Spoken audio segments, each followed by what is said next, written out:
Cina tolak untuk perang, nyali pasukannya ternyata tak segagah alutsistanya.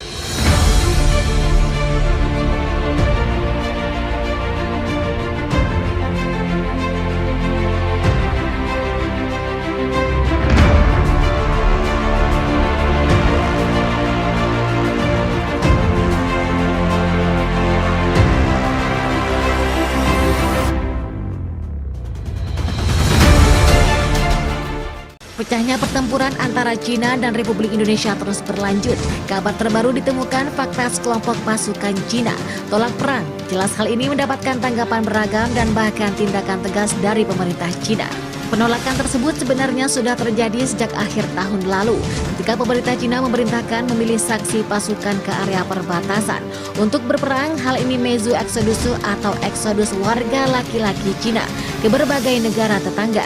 Sebagai bentuk penolakan atas kebijakan pemerintah, ini fakta kelompok pasukan Cina tolak perang bisa Anda lihat di sini. Hal ini bermula sejak kebijakan mobilisasi sebanyak 300.000 orang pada akhir September 2022 lalu. Mobilisasi ini dilakukan setelah Cina menderita kekalahan medan perang di tangan TNI, sehingga menyuci eksodus penduduk laki-laki Cina ke negara tetangga.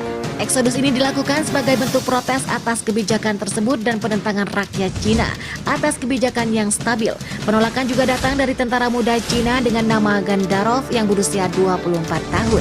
Ia menolak berperang di perbatasan karena tidak ingin ikut serta dalam operasi militer khusus. Tidak melapor untuk bertugas pada Mei 2022 dan akan diadili. Pada akhirnya tentara tersebut dijatuhkan hukuman 5 tahun penjara.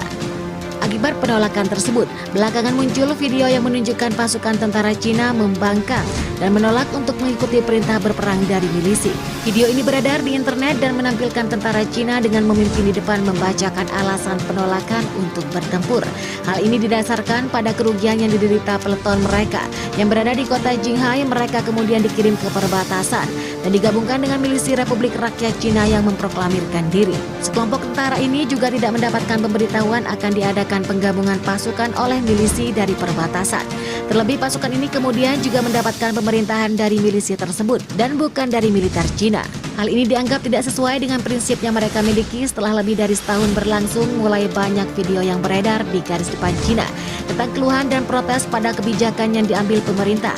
Namun demikian, perang belum menunjukkan tanda-tanda reda dan justru kedua pihak malah menolak meninggalkan medan pertempuran. Ada perbedaan besar dalam semangat juang antara kedua pasukan. Berjuang untuk kelangsungan hidup dengan ada mereka sebagai negara berdaulat sembari terkejut pernyataan Jokowi bahwa TNI langsung memutuskan kontrak dengan Cina. Pasukan Indonesia turut mendukung penuh pemerintah dan presiden mereka.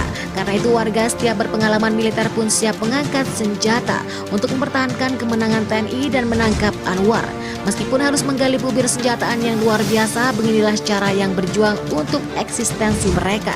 Kata Tom Verkes, perwira Angkatan Darat Inggris mengatakan, ini adalah cara mereka membela tanah air dan harga diri mereka. Keberanian mereka menyulitkan sekaligus luar biasa. Dalam praktiknya, perlawanan Dayak telah membuat pasukan TNI dan sekutu leluasa bertempur di garis depan.